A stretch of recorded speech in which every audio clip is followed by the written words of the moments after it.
طيب وفي الفرح هيسيبوك في حالك في الفرح؟ ابدا.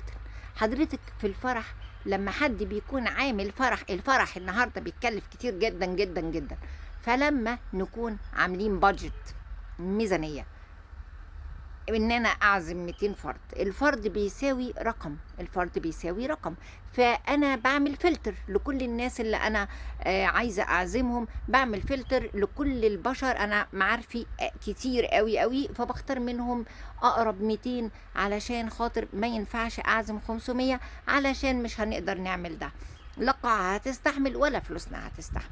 فحضرتك ابص الاقي الناس هتيجي يا فندم، جاي فادفع ثمنه، هتيجي يا فندم جاي فادفع ثمنه، ادفع الثمن الفرد دي من ناحيه، ومن ناحيه تانية بستغنى عن فرد تاني ممكن يجي بداله لاني في اولويات، فانا حطيت حضرتك من اولوياتي. فلما تكون حضرتك مش جاي تقول انا مش جاي، مش هتفاجئ في الفرح ان انا دافعه 30 فرد، 30 فرد ما جوش وانا دافعه ثمنهم مبلغ كبير جدا جدا، وابص الاقي ال 30 فرد ما جوش. طب ما انا كان ممكن اجيب بدلهم فلان وفلان، انا فضلتك عليهم. هو حضرتك لما تقول انا جاي وما تجيش، ما تقول انا مش جاي.